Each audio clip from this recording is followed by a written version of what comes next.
Imagine waking up one morning and deciding to skip breakfast, then lunch. By mid-afternoon, something strange starts happening.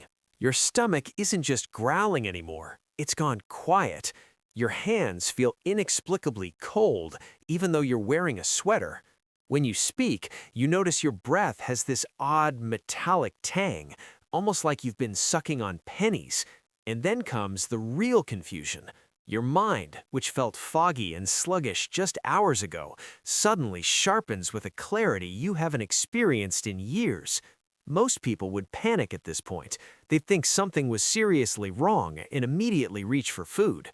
But what if I told you that every single one of these sensations is actually your body's way of saying, "We're doing exactly what we were designed to do"?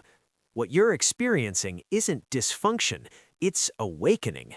And today, we're going to decode 8 powerful biological signals that prove fasting isn't weakening your body, it's unlocking systems that have been dormant for far too long. If you've ever abandoned a fast because the first few hours felt uncomfortable or strange, what you're about to discover may completely transform how you understand your own biology. Because the truth is, your body isn't fragile. It's just been waiting for you to listen. Here's a truth that modern medicine is only beginning to fully appreciate. The discomfort you feel during the early stages of fasting isn't evidence that something's breaking down. It's proof that something ancient and extraordinary is waking up. When you feel hungry, irritable, slightly dizzy, or mentally foggy during a fast, your instinct might be to interpret these as warning signs, red flags telling you to stop immediately. But through the lens of evolutionary biology and cutting-edge metabolic research, these symptoms tell a completely different story. They're the opening notes of a profound biological symphony, one that Dr. Mark Mattson, a pioneering neuroscientist at Johns Hopkins University, calls the metabolic switch. After spending more than 2.5 decades researching metabolism and brain health at the National Institute on Aging, Dr. Mattson made a groundbreaking discovery. Somewhere between 10 and 12 hours after your last meal, your body exhausts its readily available glucose stores, the sugar stored in your muscles and liver as glycogen. At that precise moment, your metabolism doesn't collapse. Instead, it pivots. It begins breaking down fat into ketones, small but incredibly powerful molecules that can fuel your brain, your muscles, and virtually every cell in your body with remarkable efficiency. But ketones aren't just an alternative fuel source, they're biological messengers that trigger cascading health benefits throughout your entire system. They stimulate the release of growth hormone, which protects your muscle mass and accelerates tissue repair. They activate autophagy, the cellular cleanup mechanism that removes damaged proteins and dysfunctional organelles, essentially taking out your body's microscopic trash. They reduce inflammation, improve insulin sensitivity, and even protect your brain cells from age-related decline. So, when you feel that initial fatigue, that slight dizziness, that cranky irritability, you're not experiencing failure. You're paying the entry fee to access a higher metabolic state, one that your ancestors relied upon for survival. Your body isn't breaking down, it's shifting into a mode of operation that kept human beings alive for hundreds of thousands of years, before agriculture, before refrigerators, before food was available every moment of every day. Think about it from an evolutionary perspective. Our ancestors didn't have the luxury of 3 meals a day plus snacks. They went through regular periods of food scarcity, sometimes fasting for a full day or even 2 between successful hunts or harvests. If fasting made them weak, sluggish, or mentally impaired, the human species would have gone extinct long ago. Instead, fasting made them sharper, faster, more alert. It had to. Their survival depended on it. Today, we no longer need to hunt for our food, but our DNA hasn't changed.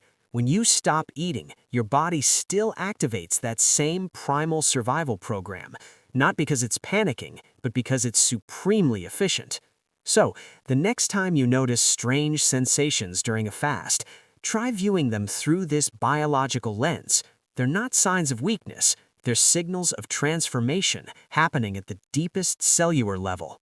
One of the most misunderstood aspects of fasting is how hunger actually behaves.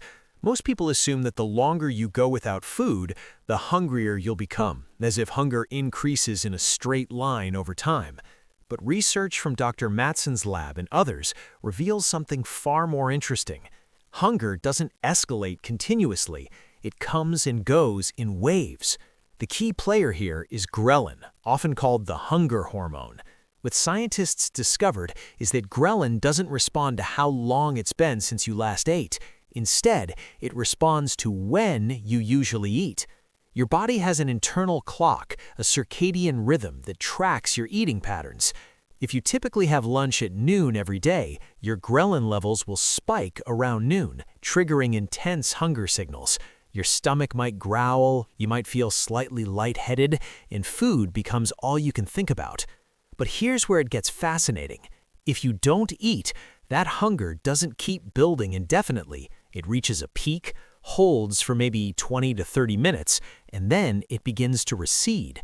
Within an hour, you might feel completely normal again, sometimes even more alert and focused than before the hunger wave hit.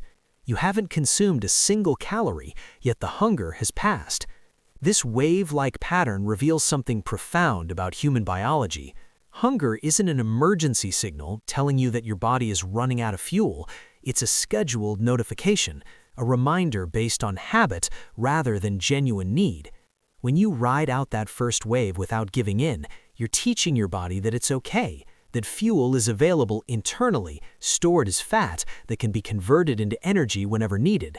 This is why experienced fasters often report that hunger becomes easier to manage over time. They've learned the pattern.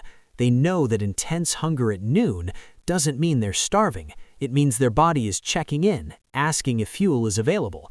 When the answer is no, the body simply adjusts and moves on, tapping into fat stores instead. So if you're noticing these hunger waves during your fast, short bursts of appetite followed by surprising calm, that's not a warning sign. It's a positive signal that your hormonal systems are functioning exactly as they should, recalibrating to a new rhythm and preparing you for the deeper fat-burning state that's coming next.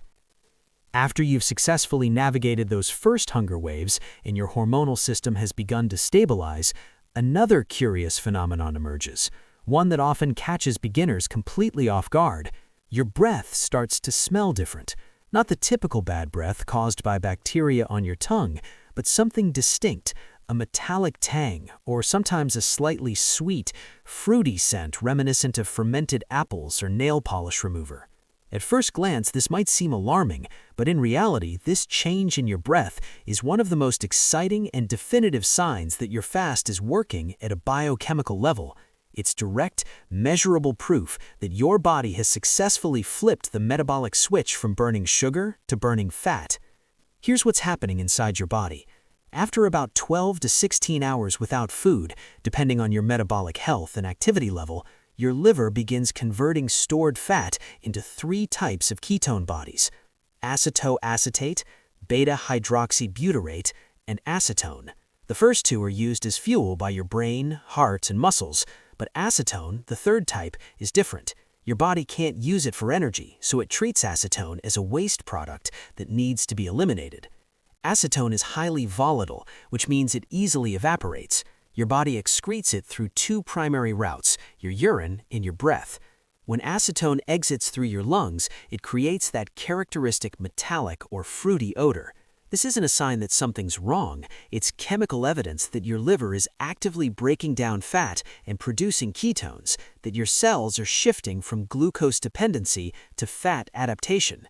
Dr. Matson and other metabolic researchers consider this moment a true physiological turning point. This is when your brain begins receiving clean, stable ketone fuel instead of the roller coaster of glucose spikes and crashes. This is when your body enters a state optimized for mental clarity, sustained physical endurance, and nervous system resilience. Many people report experiencing a noticeable improvement in focus and energy right around the time this breath change occurs. There's a reason for that. Ketones are actually a more efficient fuel for your brain than glucose, producing more ATP, cellular energy, per unit of oxygen consumed. If the smell bothers you or makes you self-conscious, resist the temptation to mask it with mints or chewing gum, especially sugar-free varieties containing artificial sweeteners, as these can trigger an insulin response and potentially interrupt your fasted state. Stay well hydrated with water, herbal tea, or black coffee. Proper hydration helps flush acetone more efficiently and can minimize the odor. The bottom line, that unusual breath isn't something to fear or hide. It's your body's way of announcing, mission accomplished, we've made the switch. Welcome to deep fat-burning territory. Shortly after you notice that ketone-scented breath, another peculiar sensation often appears. Your hands and feet start feeling noticeably colder. Even if the room temperature hasn't changed, even if you're wearing the same clothes as always, your extremities feel chilly to the touch. This isn't a sign of poor circulation or declining health. It's actually a remarkably intelligent survival mechanism that has been hardwired into human biology for millennia. When you fast, your insulin levels drop dramatically. Insulin's primary job is to shuttle glucose from your bloodstream into your cells, but it also plays a role in regulating body temperature and blood flow distribution. When insulin drops and your body recognizes that it's operating on stored energy rather than incoming food, it activates what researchers call energy conservation mode. In this mode, your body makes a calculated decision. It reduces heat production from digestion since there's no food being processed, and it strategically redirects blood flow away from your extremities towards your core organs, the ones absolutely essential for survival. Your heart, liver, brain, and kidneys receive priority. Your fingertips and toes, while important, are secondary. This phenomenon is called survival heat prioritization, and it's the same mechanism that kept our ancestors alive during periods of food scarcity. When our hunter-gatherer predecessors went days between successful hunts, they couldn't afford to waste precious energy maintaining warmth in every finger and toe. They needed to protect their vital organs first. The same biological programming still operates in your body today, thousands of years later. So when you're fasting and you notice your hands feeling cold, understand that your body isn't malfunctioning or shutting down. It's adapting intelligently and efficiently to the metabolic situation at hand. This is actually a sign that your fast is progressing exactly as biology intended. If the sensation becomes uncomfortable, there are simple ways to support your circulation without breaking your fast. Put on an extra layer of clothing, especially warm socks. Drink a cup of warm water or herbal tea. Go for a gentle walk to boost blood flow. Do some light stretching or yoga. These activities will help you feel more comfortable while your body continues its deep metabolic work. Sign number 4, initial fatigue, then stable energy. As your body settles into energy conservation mode with cool extremities and ketone-fueled metabolism, you might encounter what many consider the most challenging phase of fasting, initial fatigue. You feel sluggish, unmotivated, your thoughts move slowly. It's as if your internal battery is draining and you wonder if you've made a terrible mistake. But hold on, this sensation isn't failure, it's transition. Imagine a factory that's been running on one type of fuel for years, suddenly switching to a completely different energy source. There's going to be downtime. There will be adjustments, recalibrations, system checks. The same thing is happening in your body. You're shifting from decades of sugar burning to fat burning, and that shift takes time. For most of your life, your cells have relied primarily on glucose, breaking it down quickly for immediate energy. But now, suddenly, glucose is scarce. Your glycogen stores are depleted. Your cells are looking around saying, "Where's the usual fuel?" Meanwhile, your liver is ramping up ketone production, but that process takes hours to reach optimal levels. There's a gap, a metabolic valley, where glucose is retreating, but ketones haven't fully arrived yet. That gap is what creates fatigue.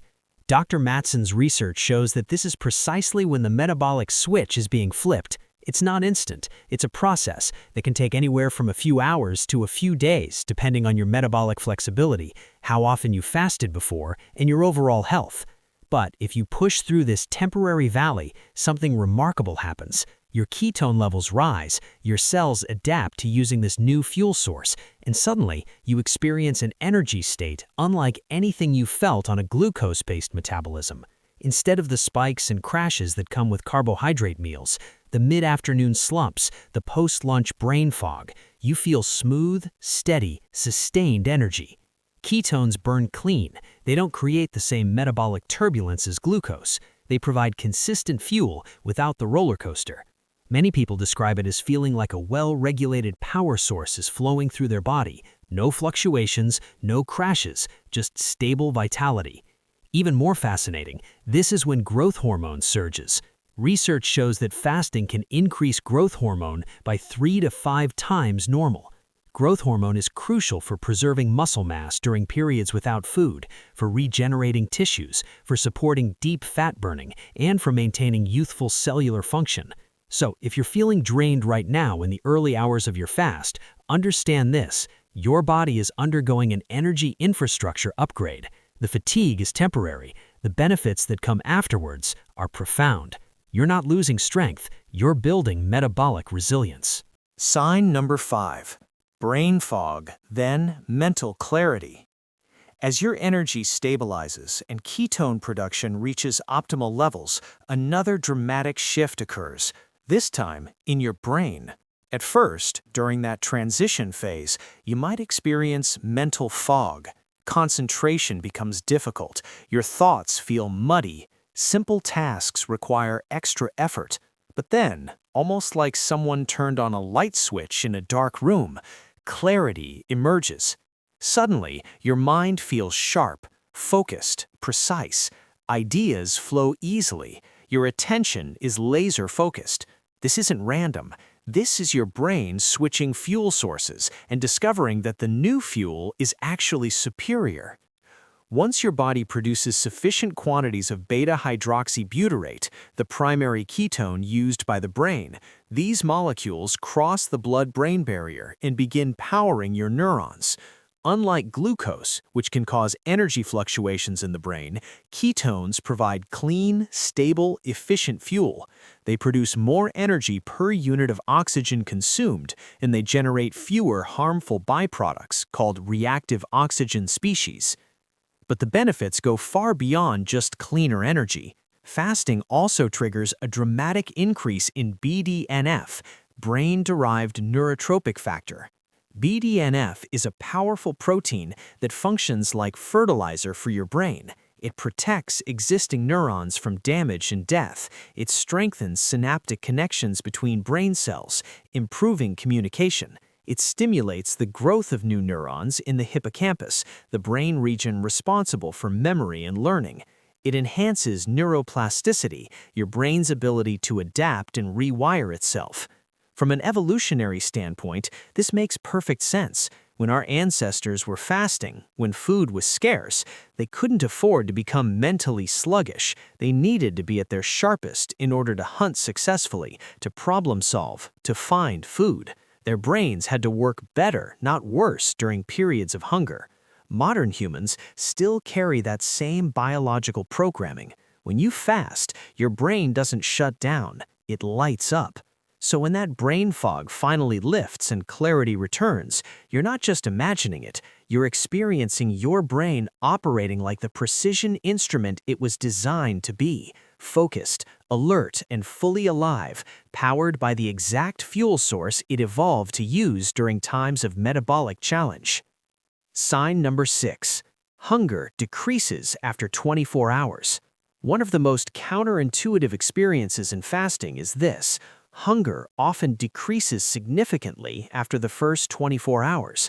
Logic would suggest that the longer you go without food, the hungrier you should become. But many experienced fasters report the opposite. After pushing through that first day, they actually feel less hungry than they did during those early hours. This phenomenon has 3 interconnected explanations. First, as we discussed earlier, ghrelin operates on a schedule. It spikes at your usual meal times, creating intense hunger around breakfast, lunch, and dinner. But after a full day of not eating, your body begins to recalibrate.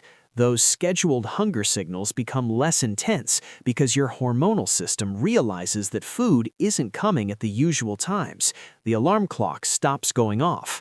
Second, ketones naturally suppress appetite. This isn't willpower or mind over matter, it's biochemistry. When your brain is receiving steady ketone fuel, it's satisfied at a metabolic level. It's not sending urgent signals demanding more food because it's already being fed, just from internal sources rather than external ones. Third, without the constant cycle of eating, blood sugar spikes, and subsequent crashes, you're no longer experiencing those sudden drops in blood glucose that trigger intense hunger pangs. Your energy is stable, which means your hunger is stable too.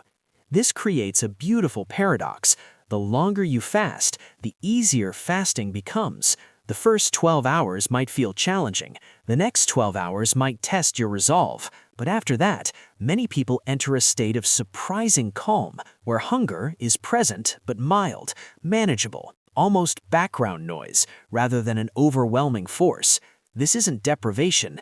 This is adaptation. Your body has successfully made the switch, and it's now operating smoothly on its own stored fuel reserves.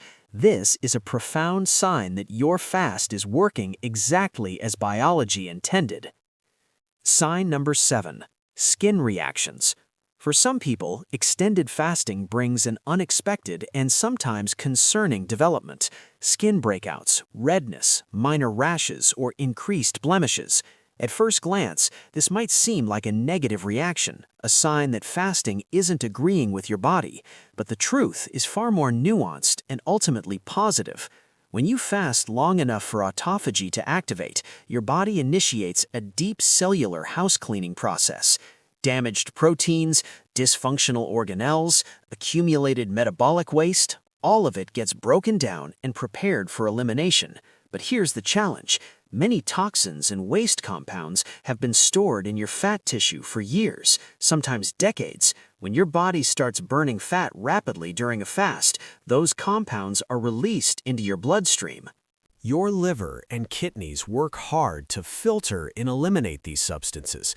But if the volume is high, if you're releasing a lot of stored toxins all at once, your body enlists a secondary route of elimination: your skin. Your skin is, after all, your largest organ and a major pathway for detoxification through sweat and sebaceous secretions. So those temporary breakouts, that mild itchiness, that slightly dull complexion during the early days of a prolonged fast, they're not signs of harm. They're evidence that your body is cleaning house at the deepest level, that you're literally detoxifying from the inside out. It's similar to the dust and disruption that happens during spring cleaning before everything becomes fresh and organized again. The key is to not panic and not to break your fast with sugary or processed foods in an attempt to fix the problem. These skin reactions typically resolve on their own within a few days as your elimination systems catch up with the detox load. Support the process by drinking plenty of water, resting when you can, and being patient with your body as it does this profound internal work.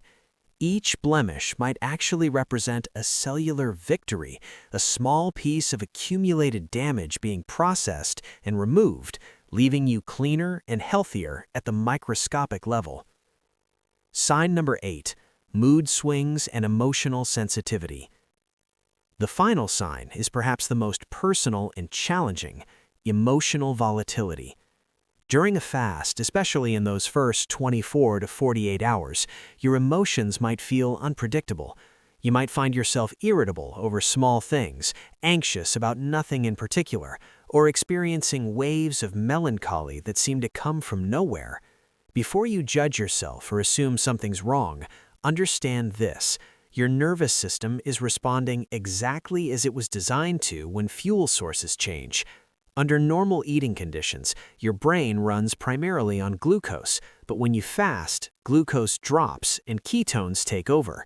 This metabolic transition activates the HPA axis, your body's central stress response mechanism. As part of this activation, hormones like cortisol and norepinephrine rise slightly. These hormones make you more alert, more vigilant, more sensitive to your environment, but they also make you more emotionally reactive. This isn't a design flaw. It's the same survival system our ancestors used to stay sharp and focused during periods of hunger. When food was scarce, they needed heightened awareness to hunt successfully and avoid danger. That heightened state naturally came with increased emotional sensitivity. But here's the important part. This phase doesn't last forever.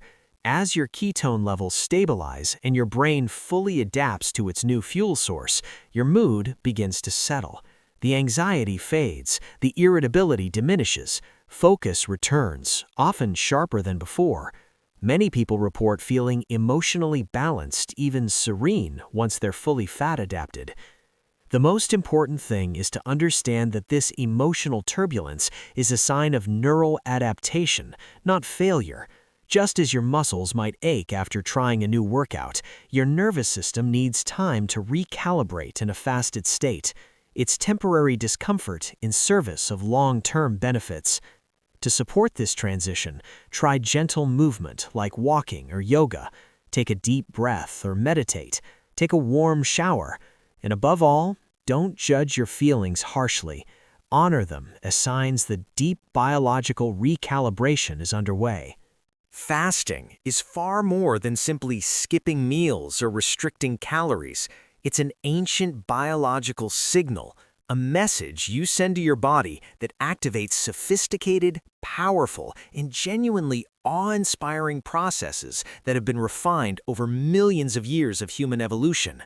When you push past those initial waves of hunger, when you endure the chills and the mood swings and the metallic taste in your mouth, you're not merely suffering through discomfort, you're unlocking biological capabilities that most people never access, systems of fat burning, cellular cleansing, organ rejuvenation, and energy renewal that lie dormant until you pause eating long enough to activate them.